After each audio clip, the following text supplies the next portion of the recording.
Pues ahí tiene usted esta información contigo en la distancia. Antonio Martínez, ¿cómo estás? Gracias por acompañarnos. Gracias a ustedes por la invitación, feliz de estar aquí en el Canal 11. Gracias, nosotros también felices de tenerte aquí. Y bueno, pues de que nos platiques contigo en la distancia, ¿qué es? ¿Cómo se creó? ¿Cuál es su propósito? Bueno, vamos a empezar por ahí. Es una plataforma digital de cultura, de acceso a la cultura, que veníamos planeando, yo diría a finales de enero, febrero, cuando sabíamos que venía la pandemia, sabíamos que íbamos a estar en casa. La secretaria de Cultura, Alejandra Frausto, fue muy enfática: hay que generar herramientas para que, en ese momento no sabíamos cómo nos iba a pegar, desde luego. Había información, estaba todavía muy localizado en China, empezaban algunos casos. Entonces, bueno, fue ¿cómo le hacemos para estar preparados por si esto llega, y tener una plataforma que nos permita no romper la comunidad cultural, ¿no? Que no interferir con el derecho al acceso humano a la cultura, que la cultura es un derecho humano, ¿no? No es simplemente un tema de entretenimiento, es un tema de tener acceso a un derecho humano, y el Estado, ¿cómo lo garantiza? Pues tiene que tener imaginación para hacerlo. Entonces, el 25 de marzo, cuando estábamos comenzando la Jornada Nacional de Sana Distancia, lanzamos el sitio, en primer lugar, recopilando y ordenando los contenidos que ha producido la Secretaría de Cultura en estos 2 últimos años y a lo largo de la historia. Entonces tenemos conciertos, temporadas que de pronto estaban en los archivos de la Secretaría de Cultura, que no necesariamente tenían acceso todo el gran público, ¿no? Por ejemplo, grandes temporadas en Bellas Artes, de los conciertos, de la ópera, ¿no? En los años 90, al principio de los años 2000, pues que estaban archivadas, y que de hecho a veces no estaban ni siquiera digitalizadas, estaban en formatos análogos, que bueno, primero hicimos ese primer esfuerzo de decir, bueno, ¿qué tenemos? Tenemos la Fonoteca Nacional, por ejemplo, que es el gran repositorio de audio de este país, ¿no? Tiene desde los sonidos de la calle, cómo se escucha la ciudad, la grabación de los tamales y del ropavejero, pero que también tiene canciones, conferencias magistrales, no sé, de Diego Rivera. O sea, es decir, tiene un montón de audios.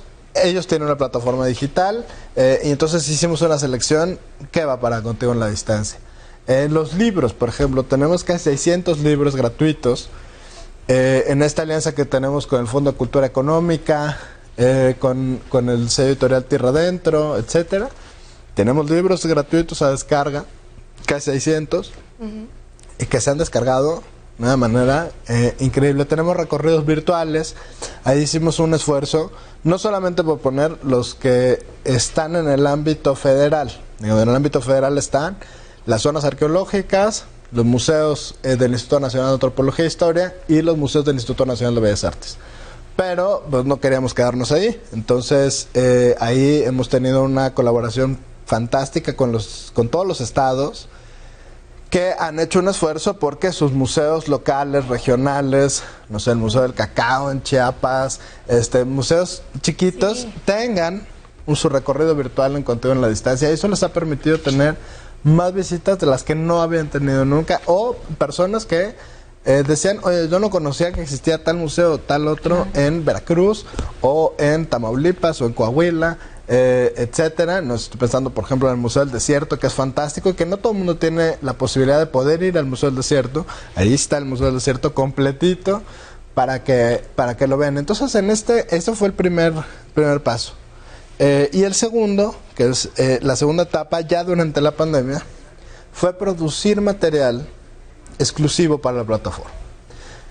Y con eso es para seguir trabajando, digamos, con las condiciones que imponía la Jornada Nacional de Sana Distancia desde la casa, con las compañías artísticas, por ejemplo, de Bellas Artes, de danza, de música, de ópera, etcétera, por un lado. Y por otro lado, se empezaron a emitir convocatorias que por un lado daban apoyo a los artistas, que hay que reconocer, y ahí sí, pues, la Secretaría la propia secretaria, hemos sido muy sensibles con ese asunto. Sabemos de la precariedad que tienen los artistas, de que en el momento que cancelan sus funciones, por ejemplo, de teatro, de música, pues se quedan sin trabajo. Esa es la realidad. Entonces, emitimos estas convocatorias que les permiten tener un ingreso y, por otro lado, producir algún material para la plataforma. O sea, ya ahorita llevamos casi 8,000 materiales nuevos en la plataforma, y pues como ven en la cápsula hay de todo. Hay recetarios de cocina, hay tutoriales para producir teatro en casa, para escribir una novela, de todo lo que han hecho los artistas. Hay temporadas nuevas de Bellas Artes, entonces hay muy completo el material que hay. Hasta ahorita lo han visitado 3.5 millones de personas. ¿Y qué más te dicen? Porque nos comentas un poco del tema de estas visitas virtuales, que han tenido buena respuesta y que agradecen esta parte de conocer los museos y tal, pero nos has dicho, tienen muchísimo material y la verdad, personalmente está increíble, o sea, porque hay cosas que tampoco te da la vida. ¿Cuánto contenido tenemos en nuestro país de tema cultural? Pero ¿qué más te dicen respecto a este tipo de contenido? Bueno, tenemos ahí una pequeña encuesta muy, pues la verdad es que muy cariñoso con la plataforma, de todo lo que están pudiendo conocer y de todos los materiales que son gratuitos. Por ejemplo, por ahí tenemos unas cápsulas para niños, tenemos muchísimo material para niños, sí. Casi 2,000 materiales. Y eso es importante ahorita que bueno, que se regresó a clases en esta nueva modalidad en televisión, virtual, tal. Hay unas cápsulas que se llaman vitamina C, que también las están pasando aquí en el canal 11, y que son para niños, que son súper divertidas, súper educativas, súper interesantes, que pueden ser complemento perfecto para las clases que están pasando en tele, que están siendo producidas desde luego por los medios públicos. Entonces, por ejemplo, ese tipo de cosas las agradecen mucho, estas visitas, y cosas. Luego también tenemos curiosidades, porque la verdad han participado 84 instituciones de todo el gobierno, gobiernos locales, instituciones privadas, a las cuales les agradecemos. Por ejemplo, hay el Museo Sumaya, el Museo Jumex, otros museos privados, pues han puesto su material. El Museo Franz Mayer también acaba de reabrir. Pero, por ejemplo, entre las instituciones, la CONAMP, la Comisión Nacional de Áreas Naturales Protegidas, nos mandó unos audios de todas las aves de México. Su foto, descripción y cómo suena el canto de cada una de las aves. Entonces, cuando la gente estaba ya en el peor momento de los 3 meses de la pandemia, nos agradecía muchísimo poder escuchar a las aves. Te relaja. Te pones unos audífonos y puedes escuchar las aves de México. Nos dieron, son casi 600, o sea, muchísimos audios, cientos de audios de aves, de todo el repositorio que tiene la CONAMP. Y eso lo pusimos ahí, y evidentemente eso también es parte de nuestra cultura, ¿no? Pero, y que podría parecer una cosa que no tiene que ver, pero sí, no, sí, claro que tiene que ver con la cultura. Y entonces eso obviamente le permite a la gente tener un espectro mucho más amplio que solamente un concierto o una lectura, ¿no? Sino un espectro realmente amplio para conocer el país en el que vivimos. También tenemos muchas cosas en lenguas, en las 68 lenguas, con el Instituto Nacional de Lenguas Indígenas, el INALI, con el Instituto Nacional de Pueblos Indígenas, el INPI. Pues tenemos muchísimo material en lenguas. Ahí hicimos un esfuerzo importante para las campañas de Quédate en Casa, que las tradujimos en lenguas, para o sea, desde los folletos de cómo cuidarte hasta literatura, literatura indígena, en lenguas, etcétera. Entonces la verdad es que tienes todo este material. Es de verdad amplia la información que nosotros podemos encontrar, porque de repente puedes ver al papá que está escuchando un concierto, y a la mamá que está recorriendo un museo, y al niño que está aprendiendo cómo hacer teatro con títeres y cómo hacer a los títeres. Bueno, es súper completo. Pero también hay un apartado que yo justo ayer lo estaba viendo, es México en el mundo, que eso también me pareció sumamente importante. ¿Nos puedes contar un poquito de eso? Claro, conforme fue creciendo la plataforma, también teníamos estas nuevas pues necesidades, pero también este asunto de cómo involucrar no solamente a más actores, sino a más audiencia. Una de las primeras claves que tenemos es cuando vemos los indicadores de la página, que les decía que ya tiene 3.5 millones de usuarios, de pronto nos damos cuenta que uno de los públicos que más visitan la página es Estados Unidos. Y luego ya en los comentarios empezamos a ver cómo nuestros paisanos pues agradecían la plataforma porque podían tener acceso gratuito a contenido cultural que les recordaba a su tierra, donde se podían sentir más cercanos a su cultura. O sea, a partir de ahí, y claro, empezaban también las noticias de algún mexicano que está en Italia y tal. Dijimos, bueno, hay que hacer una sección de México en el mundo. ¿Qué está pasando con los mexicanos ahorita en este momento de pandemia? ¿Qué están haciendo en otras partes del mundo? Y ahí tenemos, por ejemplo, videos de anécdotas de nuestros connacionales que están en otras partes del mundo, de qué están haciendo, cómo están viviendo esto, si tienen unos procesos creativos. Es decir, es muy interesante. Y tenemos también un newsletter donde la gente se puede suscribir y te llega cada miércoles una selección de eso. Y ahí, en ese newsletter, tenemos una recomendación también de otros esfuerzos internacionales, como Contigo en la Distancia. Porque también nos estamos hermanando, ¿no?, con otros esfuerzos internacionales, e invitamos a la gente cada miércoles a través de su mail. Ya tenemos miles de suscriptores. Les invitamos, por ejemplo, a visitar el Museo del Louvre o alguna exposición virtual en Argentina o en Colombia o en Chile, y entonces los invitamos cada miércoles a través de ahí.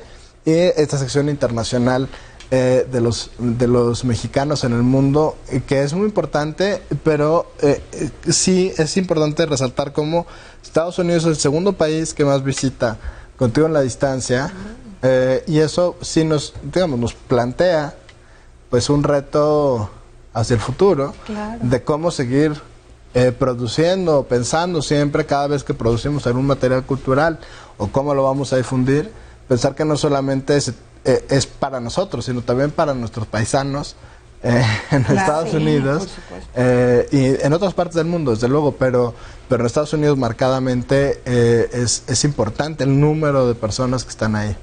Oye, Antonio, la verdad es que es muchísima información y bien padre, o sea, es muy valiosa, pero también si tú entras como usuario, pues igual te llama la atención de exposición, arte y tal, pero hay una sección de recomendaciones que está en el sitio que yo creo que nos ayuda, como a mí que nos encanta todo, pero pues no podemos ver todo porque no nos da la vida, pero qué tanta actualización hay en esta parte de recomendaciones, porque ya veo que hay colaboración y tal. ¿Realmente hay esta actualización constante en esta sección? Mira, tratamos de actualizarlo por completo. Es un carrusel de 5 o 6 recomendaciones por completo, una vez por semana, pero diario estamos metiendo una nueva actualización, de manera que diario tengas una nueva recomendación. Es interesante, por ejemplo, también cómo hemos logrado que varias de las iniciativas o esfuerzos que hacen otros artistas aparezcan en Contigo en la Distancia, ¿no? El caso muy claro es el tema de la Orquesta Imposible de Alondra de la Parra, que acaba de pasar. Alondra, sí. Que todo el mundo estábamos felices escuchando el danzón número 2 del maestro Arturo Márquez. Y claro, esa iniciativa de Alondra, que es una iniciativa que lo decía la secretaria y el propio vocero de la presidencia, que son ejemplo de fraternidad universal, ¿no? Y decía Alondra, no es una orquesta, es una orquesta imposible. Porque son 30 virtuosos de 12 países distintos que se juntan. A hacer una orquesta. Pero, por ejemplo, todo eso pasó en Contigo en la Distancia, lo logramos poner para que la gente lo siga disfrutando en el sitio, ¿no? Entonces es como Contigo en la Distancia también se vuelve este canal donde estas otras iniciativas tienen cabida y donde podemos hacer esas alianzas para seguir consiguiendo este asunto de que la gente acceda a la cultura, porque es un derecho. Así es. Entonces la Orquesta Imposible fue una de las grandes recomendaciones de esta semana, que tuvo muchísimos visitantes, ¿Cuántos evidentemente. ¿Tienes más o menos el dato? ¿Tienes más o menos el dato de cuánta gente vio? Bueno, aquí en México muchísimos, solamente en Contigo en la Distancia, porque o sea, se transmitió en YouTube, etcétera, pero solamente en Contigo en la Distancia, la Orquesta Imposible llegó a unos 300,000 visitantes, ¿no? Que son 3 estados azteca. Claro, no, O sea, bueno. para ponerlo en estadios aztecas, son 3 estados azteca, ¿no? Y eso también pasó con los festivales. Durante la jornada de sana distancia, hicimos 3 festivales en vivo. Digamos, ahorita ya está más común, ya lo hacen algunas marcas, tal. Cuando el primer festival que hicimos, todavía no lo hacía nadie en México. Hicimos un festival en vivo, 8 artistas desde su casa. Estuvo Eugenia León, estuvo Pambo, estuvieron ahí varios artistas pop y de música mexicana desde su casa. Y ese, por ejemplo, tuvo unas 600,000 visitas. Que la gente se conectó a ver en vivo el festival y que después lo fue viendo a lo largo del tiempo, ¿no? Entonces, y también, pues esos artistas, luego en el siguiente estuvo Amandititita, que estuvo muy divertida, Trocker, Los de Abajo, muchos artistas, y que la verdad estuvo muy divertido todo eso, pero también la gente que estábamos en las casas, que seguíamos en la Jornada Nacional de Sana Distancia, pues agradecía que estos festivales pues estuvieran ahí y que los pudieran disfrutar de su casa. Claro. Y que pudieran pues sentirse acompañados, ¿no? Porque la cultura tiene ese poder, ¿no? Claro, por supuesto. De acompañarte también en el alma.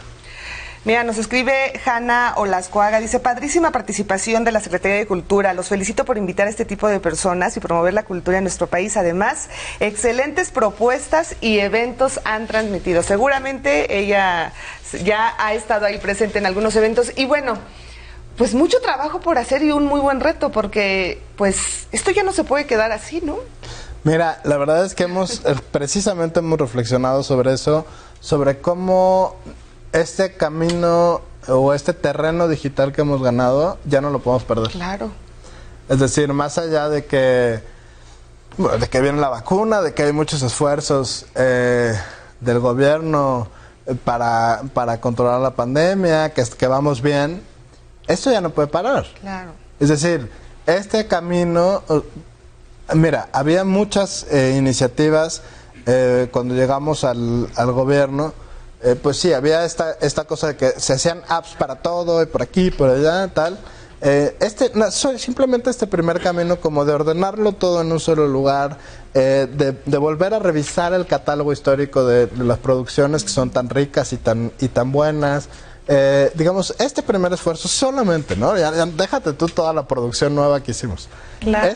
Es importante, digamos, inclusive para la propia historia de la institución, que pueda tener un lugar donde esté ordenado pues toda su producción, claro, estética, musical, cultural, ¿no? Entonces eso es importante, eso ya es un reto y una tarea ineludible para los siguientes años, independientemente pandemia o no pandemia.